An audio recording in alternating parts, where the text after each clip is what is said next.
recording. I guess we'll wait for that, and then we'll start that again.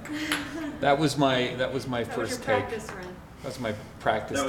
That was your It was practice perfect. Yep. Take two. Take two.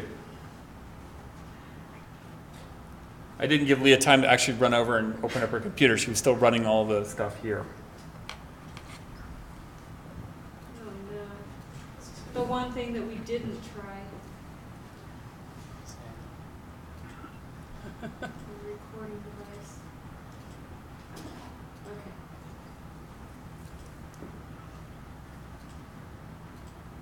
Okay. Okay, we're good. All right. So I'm going to go ahead and convene this meeting of the Centerville City Council for August 13th, 2019. George McEwen serving as Mayor Pro Tem, and we'll go ahead and have a roll call in any order anyone wants. We'll start with the phone. Meekum present. Here. And who are you? Hi, Bill. Ivy present. Fillmore, present. All right, so let it be noted for the record that 5 members of the City Council are here and the mayor is not in attendance tonight. Therefore, we have a quorum and we can proceed. The order of business before us tonight is referencing a change order for Phase 2 Island View Park renovation. And there is a staff report that's going to be presented by several staff members. So we'll turn it over to staff to present in any order you wish.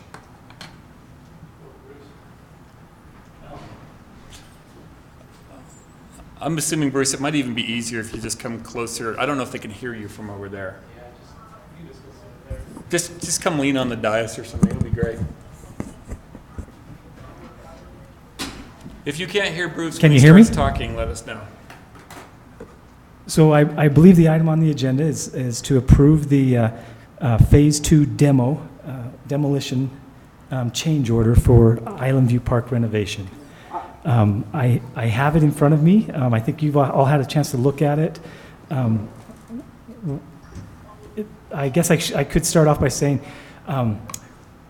if you remember, early on, we decided rather than going out to bid to a formal bid process for Phase 2 of Island View Park renovation, after we had selected a contractor for Phase 1, in that contract, we wrote the contract so that unit costs were included that would be similar to work that we knew we would need to do in Phase 2. For example, demolition of taking out trees, demolition of concrete. So we had them put in what their bid was to do the project, but also by square foot of concrete to tear it out and to haul it away and to pay the disposal costs. What would they charge if we added some more concrete to tear out?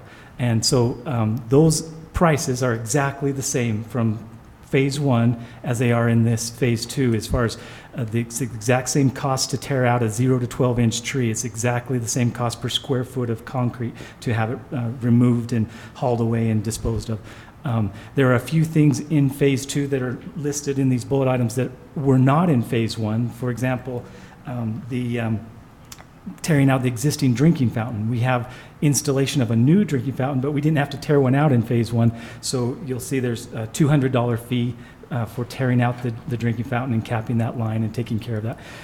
The items that, I will say, the items that are unique to Phase 2, I've reviewed them all and along with our design, G. Brown Design, Mike from G. Brown Design, and they are very reasonable and within reasonable costs of what those items would cost.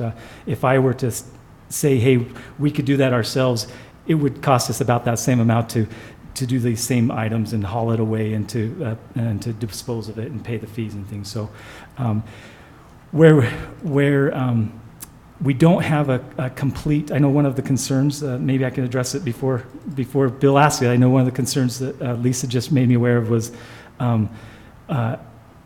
we're supposedly saving money, by doing it as in a change order format versus contracting this, bidding this out and interviewing other competitive bids and all that sort of thing. Definitely our benefits are one, in time. We're able to do Phase 1 and Phase 2 all as one project. It's not going to be a Phase 1 and then a year or two later we do Phase 2. We're able to shut the park down, demolish it, put it all back together again and be done in one project. So that's the real advantage. And then a close second is the cost savings.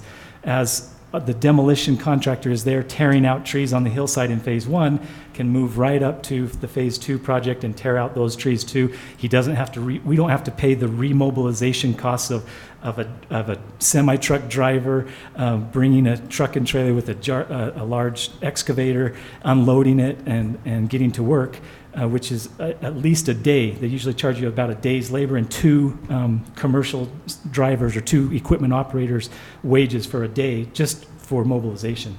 And we don't have to pay that by just having him just move right up the hill another 50 yards to the next set of trees he needs to take out. And that's just one example. That is also the case with the utility contractor that's putting in the sewer line that's running to the existing restroom, is going right up the hill onto where the new restroom will go. All of those costs of mobilization of contractors, you don't see a line item in here that says mobilization, whereas in phase 1 contract, there is a line item for mobilization, and so that's where the cost savings is. And so now I'll just, if there are any questions, anything that maybe I didn't cover or that you have questions about, I'd be happy to see if I can answer them. Bruce, I just had one question on... Just for the mic check, can you hear Lisa when she's talking? Bill? Barely. Okay. I'm going to... I can hear. Okay. I'm going to move things closer to Lisa, because we can hear you fine on the speakerphone. Okay, can you hear me now? Yes. I can hear you great. Okay. So I just had one question for Bruce on the estimate for these costs. The last 3 items are sort of additional costs on supervision and general conditions. And I was just curious why those are not already included as part of the unit cost prices. Good question. So the unit costs are actually, if you look on, for example, the 3rd bullet down is clearing and grubbing, 41,100 square feet. And then there's a unit cost of $1.10 per square foot. So that's depending, regardless of the area, that's that you're going to get your price of how much it costs per square foot for clearing and grubbing. But that clearing and what's not included in there is how long does it take to do that additional work. And what it is it's added 4 more days of work in this just change order of adding, and it's not changing phase 1. This is 4 days of work we were doing on phase 2.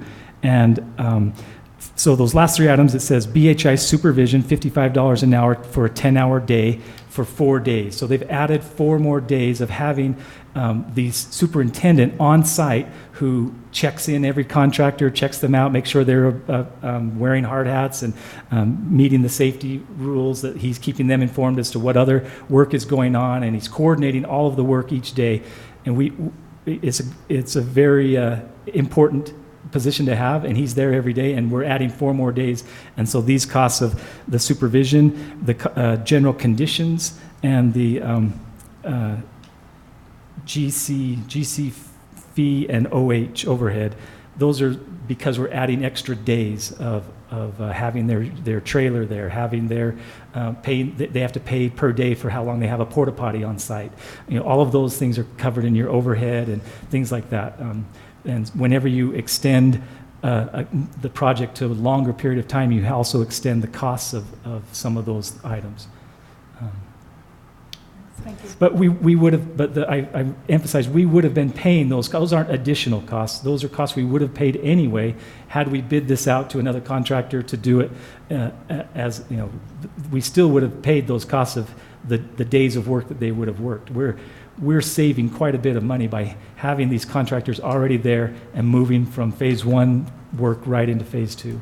So I have a question for Jake related to this cost. So I don't know the invoicing terms. Are they net 30 on completion? So assuming they could get this done by October 15th, I believe is what I was reading in there. If they finish by October 15th, is this hitting the budget the month after?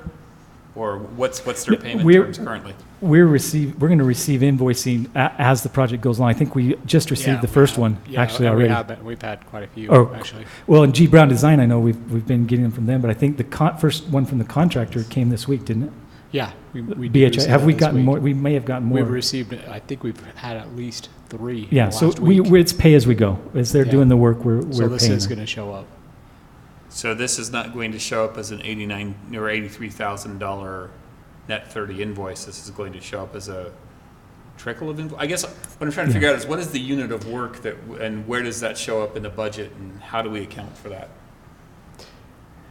My guess is it is going to trickle in. I don't Yeah. think you're going to see this in a single. I think it'll be probably several Right, because invoices. some of this work is done, it's all programmed out. So some of this work Yeah, is done it's- first, some's done second, some's done third, some's done, so some of So this I- work won't be done for a few weeks, and some of this work has already started. So as those contractors finish their portion of the work, the subcontractors finish their portions of the work, they then submit their bill to the general contractor, who submits a number of bills all compiled together to us as they go. So there'll be, some of this work will be done later, some will be done right now, and some will be done even in a month from now. Yeah, so this is not going to show up in a separate invoice. Most of this is demolition stuff, so it is all happening right now. It is all Yeah. happening in now and in the next week or so.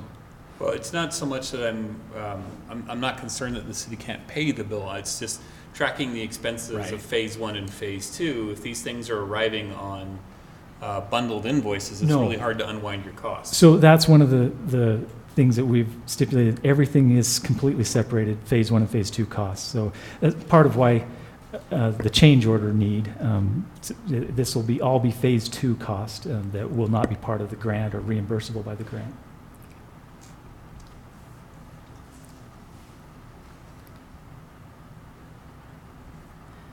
Bill, Robin, do you have any questions?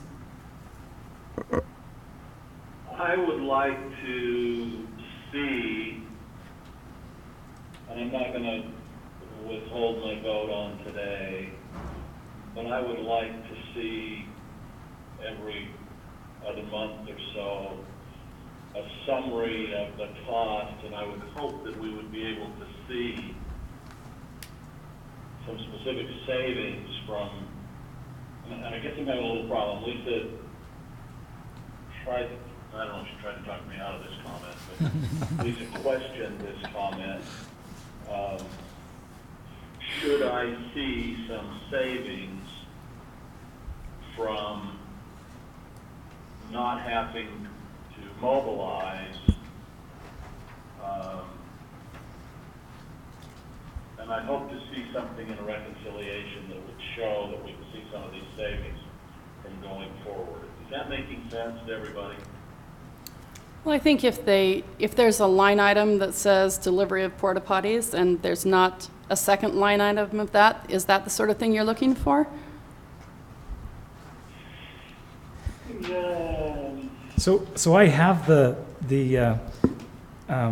contract documents for all of phase 1, and it's about 422 pages, and as soon as I can find it, Bill, I can give you the page that has those line items all spelled out. This is how much the clearing and grubbing contractor charged for mobilization, and you can see right there, that's how much we saved by, I don't know if my microphone just went off, or, It sounded like it. anyway, it's back. So, anyway, the whatever that line item is, we're saving that amount, because we actually already paid it for phase 1. We're saving it on phase 2, not having to by putting it together. But again, I think the greater benefit to the city than the savings is wonderful, but the greater benefit, I think, is that we're going to have phase 2 done in November versus November 2020. Well, phase 2 of the demo, though. Phase 2, right. Yeah, because my concern, and this is just from my own personal experience when I do home improvement projects, the demo part's easy, but when I add scope, like, oh, I'm going to take that bush out, the getting it replanted part is always the tough piece. Right. So. But our only chance of getting the bush replanted is if we get the demo done. Understood, but but I often tear things out far in advance of either being able to fund the next part of that project, and I've reduced the usability. So my concern would be, if we do this now, we're rendering the rest of Island View non-functional until we build phase It two, already right? is. Yeah. Well, yeah, that's true. It's completely blocked off, and the parking lot is used for staging of other Oh, right, stuff for right. the- Everything's for the other- everything's I thought we closed still off. had one end open, so We it's all blocked off now? up until Blocked off. about, was it 2 weeks ago? About 2 weeks Okay. ago, everything's blocked off now until project's complete, just because it was unsafe to let anyone Okay, come 'cause up there. the yeah. last time I was up there, the parking lot, they were starting the stage in, but you could still walk in the Right. upper part. Yeah, we It's all blocked closed that off. off as soon as we start bringing in equipment to start trenching and things up there. Well, and to Bill's point and question, Bill, the mobilization costs are the most tangible and current savings that we'll be able to line item and see. But I think it's important to remember that the larger chunk of savings will be the increase in construction cost yeah. from doing it this year. And that's something that we were just postulating on. We were just guessing that, right? But when it comes next year and Yeah. we're able to see whatever that percentage was, We're we just do painfully the aware math. of Yeah. what the delay from the Yeah. concept plan to now changes were, so yes. Yeah, so I mean, we already thoroughly went through this process and this discussion and deciding to do this for primarily that reason, I think. Robin, do you have any concerns or objections to moving forward with a vote on this? No, I'm good, sounds good. Well, the cool part about being the mayor pro tem is I can make a motion, but I'd prefer if somebody else made it. I'll move that we approve change order number PH2 2, adding Phase 2 demo to Island View Park renovations. Do we want to specify a dollar amount, or is that okay that we don't? And that listed amount was for $83,569.08, And an additional 4 days. with 4 days requested for the work. I'll second that motion. Since we have a large amount, let's go ahead and do a roll call. We'll start with Robin, then Bill, and then move to those in the room. Aye. Aye. Aye. Aye. Aye. The motion carries 5-0. Lisa, you had some commentary? I just want to give you a follow-up, I think, which is kind of your concerns about Phase 2, and let you know that staff is working with G. Brown as well as the contractor to bring back to you the final plan and construction drawings for Phase 2, so we know what we're building, and the final estimate for the cost of that construction of Phase 2. And that will be handled by change order. It may not be available for your next meeting on August 20th, but hopefully by September 3rd, at a minimum, we'll bring that back. So now you'll know, these are the costs, and this is the estimate, and here's what it's going to look like. And then also, at your next meeting, staff will be bringing back some proposed design changes to Phase 1 regarding the tennis court and possible transition to a different kind of sports court. So we'll be discussing that at your next meeting as well. And so with that change order, when we get more concrete information on Phase 2, will that separate Phase 2 out from the Phase 1 contract so we don't have to keep coming back for all of these individual change orders? So interestingly, we did review the bid documents, and Phase 2 was added as an addendum to the initial request for proposals. And actually, in that addendum 1, it anticipated that it would be done by change order. So initially, I was resistant to that. I wanted it to be a separate amendment, but that's actually the way it was set up. And the construction contract, the 422 pages that I've been spending time with, actually contemplates exactly using the change order for this to add Phase 2, and the initial bid included that. So I think that's the way we're going to do it, but we've always said at every step of the way, and in the contracts, you will separately bill Phase 1 work from Phase 2 work. No, I understand. So we will approve the comprehensive Phase 2 plan and cost expectation as a change order. Right. But then once we've done that, then unless Yes. a change order within Phase 2 or Phase 1 exceeds $25,000, we don't have to come back. Right, That's correct. right. Okay, So y- that's what I'm saying. Is Right. Yes, yes, You'll get once we one- approve that yes, you'll get final. Like one if- more big change If order this and 83,000 for Yeah, demolition if were all goes well, you won't see any in more. that change order of the phase 2, then we don't meet for that. yeah, That's barring any unforeseen changes, you'll just see one more large change order and then we shouldn't have anything else. It's- As much as I love coming over here extra times, it's not very efficient for all of us. Right. Indeed. So unless there are any questions, comments, concerns from the phone, because I could read the rest of the body language, I'd happily entertain a motion to adjourn. I'll make a motion to adjourn. Second? We have a motion and a second. All in favor? Aye. Aye. Aye. All right, thank you, Rob and Bill. Take care. Okay, take care, everyone.